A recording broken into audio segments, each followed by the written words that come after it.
पंजाब के मुख्यमंत्री भगवंत मान ने गुजरात के वलसाड़ में जनसभा को संबोधित किया।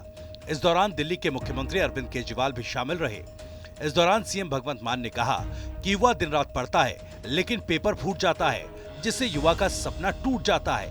आगे उन्होंने बीजेपी पर निशाना साधते हुए कहा, बीजेपी का चुनाव वाला पेपर फोड़ देना ताकि आपको पता चल जाए कि ये कैसे जुमलों और समाज में बंटवारा करके जीतते हैं। युवा जो है वो पढ़ाई करता है आधी रात तक, फिर सुबह उठ के फिर पढ़ाई करता है कि मैं कुछ कर दूंगा, शायद एक किताब मेरी और मेरे परिवार की किस्मत बदल देगी। लेकिन जब 2 दिन पहले पेपर फूट जाता है तो उसका दिल टूट जाता है। पेपर फूटा, सपना टूटा। अब मैं आपको एक और सलाह देता हूं। अब आप बीजेपी का चुनाव वाला पेपर फोड़ देना इस बार, ताकि आपको महीना 1.5 महीना पहले ही पता चल जाए कि कैसे जीतते हैं ये कौन कौन से जुमले लेके आते हैं, कौन सी बातें ऐसी बोलते हैं जिसमें समाज में बंटवारा होता है। इनके वाला पेपर फोड़ दो इस बार। बीजेपी के राष्ट्रीय अध्यक्ष जेपी नड्डा हिमाचल प्रदेश पहुंचे। यहां उन्होंने कांगड़ा में पंच परमेश्वर सम्मेलन में हिस्सा लिया।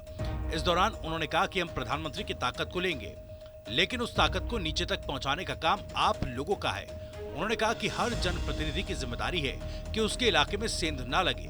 उन्होंने कहा कि हम कुर्सी पर बैठने नहीं आए, हम हिमाचल की तकदीर बदलने आए हैं। हमारे प्रधानमंत्री यशस्वी प्रधानमंत्री दुनिया में स्थापित देश में हम उनके कारण हमको ताकत मिलती है, हम उस ताकत को लेंगे, लेकिन उस ताकत को पावर हाउस के रूप में नीचे तक पहुंचाने का काम किसका है? तो उसके लिए अपना रूटीन बनाना पड़ेगा कि नहीं पड़ेगा? तो मैं आपसे पहली अपील ये करने आया हूं कि आप इस चुनाव के दृष्टि से पार्टी कब कहेगी, क्या कहेगी, उनको चुने हुए प्रतिनिधि की अपनी जिम्मेदारी है। अपने इलाके में सेंध लगाना नहीं।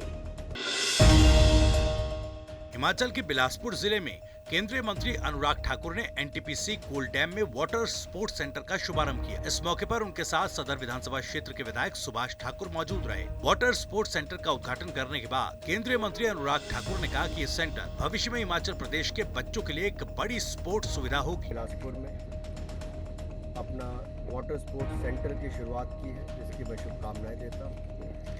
हमारे बहुत सारे वाटर स्पोर्ट्स के जो एथलीट्स हैं, कयाकिंग, कैनोइंग, ये सब सीखने के लिए यहाँ पर आएंगे भी। अच्छे कोचेस का यहाँ पर आयोजन किया गया है और रोइंग तक का भी, कयाकिंग, कैनोइंग और रोइंग तीनों ही यहाँ पर सीखेंगे भी, ट्रेनिंग भी लेंगे और भविष्य में नेशनल और इंटरनेशनल स्तर पर खेलने के लायक भी बन पाएंगे। बहुत अच्छी सुविधा यहाँ पर है। अगर आप मेरे पीछे देखेंगे, बढ़िया बोर्ड भी है, यहाँ पे सारा इक्विपमेंट भी है और एक बहुत लंबी रेंज जो लगभग 3 किलोमीटर की सीधी मिलती है, वो देश में बहुत कम स्थानों पर है, जो कोल डैम पर एनटीपीसी के यहाँ पर मौजूद है। और हमने इसका लाभ उठाया है देश के लिए, और हिमाचल के बच्चे यहाँ से ट्रेनिंग लेंगे अच्छे कोचेस के माध्यम से और भविष्य में नेशनल और इंटरनेशनल लेवल पर कम्पीट करेंगे। हिमाचल प्रदेश में आने वाले समय में चुनाव होने हैं। ऐसे में राजनीतिक गलियारों में भी तैयारियां जोरों पर हैं। इसी कड़ी में हिमाचल के मुख्यमंत्री जयराम ठाकुर ने चंबा में जनसभा की। इस दौरान उन्होंने कांग्रेस पर निशाना साधा। उन्होंने कहा कि राहुल गांधी भारत जोड़ो यात्रा पर निकले हैं, तो दूसरी तरफ कांग्रेस में पार्टी छोड़ो अभियान चल रहा है। हिमाचल में कांग्रेस के 8 विधायक बीजेपी में शामिल हो चुके हैं। कांग्रेस के राष्ट्रीय अध्यक्ष चुनाव के लिए उम्मीदवार वरिष्ठ नेता मल्लिकार्जुन खड़गे जम्मू कश्मीर दौरे पर पहुंचे। यहाँ उन्होंने प्रदेश के डेलीगेट से मुलाकात कर वोट की अपील की। इस दौरान पत्रकारों से बातचीत करते हुए खड़गे ने जमकर प्रधानमंत्री मोदी और बीजेपी पर निशाना साधा। खड़गे ने कहा कि वो लोग देश और समाज को तोड़ने की बात करते हैं। उन्होंने कहा कि देश लोकतंत्र से चलेगा, ये उनका विश्वास है। जहाँ भी जाओ देश तोड़ो की बात करता है, देश को जोड़ने की बात नहीं करता। हम देश जोड़ने की बात करते हैं, समाज जोड़ने की बात करते हैं, सबको इकट्ठा लाना चाहते हैं और इस देश के संविधान को बचाना चाहते हैं और जमहूरियत लोकतंत्र के तहत ये देश चलेगा, इसमें हमारा विश्वास है। वो काम हम करेंगे। महाकाल मंदिर पे लगा अब जो है पॉलिटिक्स हो रही है। प्राइम मिनिस्टर मोदी 13 तारीख को इनॉग्रेट करेंगे। कांग्रेस कह रही है कि हमारा प्रोजेक्ट है, इस पर आप क्या कहना है? देखो भाई, मंदिर मस्जिद या गुरुद्वारा इसकी चुनाव ये नहीं है। मैं लड़ रहा हूँ पार्टी का चुनाव, अंदरूनी चुनाव। इसीलिए मैं पार्टी के लोगों से, डेलीगेट से बात करने के लिए आया हूँ। वो जो बाकी के विषय है और समय में मैं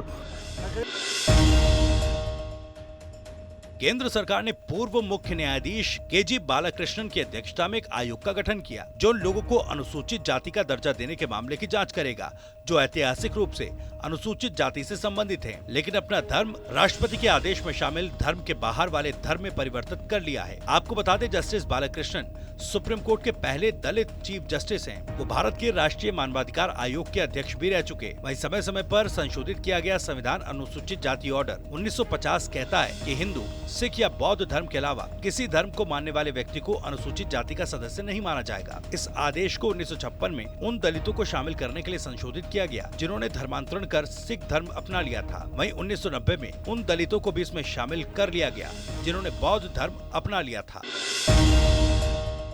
हरियाणा के गुरुग्राम में बारिश से लगातार हालत बिगड़ रही है। बारिश ने लोगों का जीना मुहाल कर दिया। गुरुग्राम के नरसिंहपुर में बारिश का पानी भरने से लोगों को परेशानी का सामना करना पड़ा। लोगों का कहना है कि पानी भरने से लोगों को दूसरी सड़क से जाना पड़ता है, इससे परेशानी होती है। में भर जाता है, जब बारिश होती है पूरा भर जाता है। ट्रक व्रक बाइकें सब बंद हो जाती है, पूरा जाम लग जाता है। वहाँ से यहाँ तक सब जगह सारी कंपनियों के अंदर पानी चला जाता है। कंपनियों भी भर जाती है पूरी।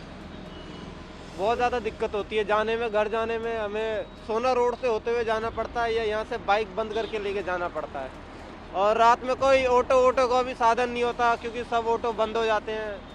काफ़ी दिक्कतें होती है यहाँ पे यहाँ जाने में। नहीं, जब बारिश होती है जब ही भरा रहेगा। अगर बारिश नहीं हो रही तो यहाँ पे भरा हुआ नहीं रहेगा। यहाँ पे फिर ये मोटर लगा रखी है, मोटर अपना पानी आगे सप्लाई कर देती है, आगे भेज देती है। और अगर बारिश कंटिन्यू होगी तो ये मोटर भी कुछ नहीं कर पाती है। हाँ, अभी मेरी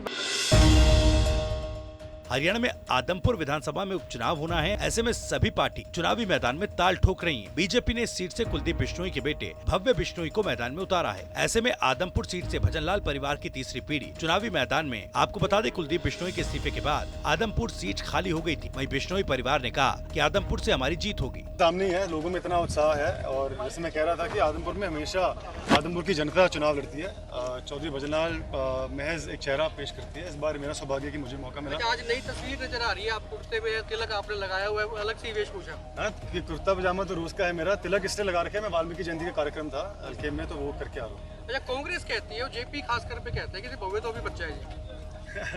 जेपी साहब बड़े मुझसे, मैं उनके खिलाफ कुछ नहीं कहना चाहूँगा, समय बताएगा। अच्छा, सत्येंद्र सिंह भी आपके पापा के साथ काफी काम किए हैं, कुलदीप जी के साथ में उन्होंने काम किया, आम आदमी पार्टी से आ रहे हैं, किस तरह से देखते हैं? देखिए, मैं किसी के बारे में कुछ नहीं कहना चाहूँगा। मैं बहुत सकारात्मक सोच रखता हूँ और मैं अपने ही काम को लेकर कोई आपके सवाल हो उसको उनका मैं जवाब दूंगा।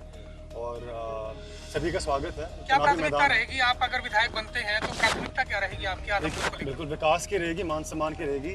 जैसा कि आप जानते हैं कि पिछले 26 साल से आदमपुर विपक्ष में रहा है, तो इस बार इतना उत्साह लोगों में इसलिए देखने को मिल रहा है क्योंकि हम 26 साल के बाद हमें सरकार में हिस्सेदारी पाने को मिल रही है। और पिछले 3 महीने मैं सबूत देता हूँ कि 3 महीने पहले हमने भाजपा ज्वाइन की और इन 3 महीनों में 530 करोड़ से अधिक की ग्रांट ऑलरेडी पास हो चुकी है। तो काम ये प्राथमिकता ये रहेगी कि ज़्यादा से ज़्यादा लोगों के काम में कर पाऊँ। 2019 पीडीपी चीफ महबूबा मुफ्ती ने बीजेपी पर निशाना साधते हुए कहा कि बीजेपी ने जमहूरियत का बेड़ा गर्क कर दिया। चुनी हुई पार्टी को गिराकर बीजेपी अपनी सरकार बनाती है। बीजेपी दुनिया की सबसे अमीर पार्टी है। आगे उन्होंने कहा कि बीजेपी को अंबानी अदानी का कर्ज माफ करने का हिस्सा मिलता है।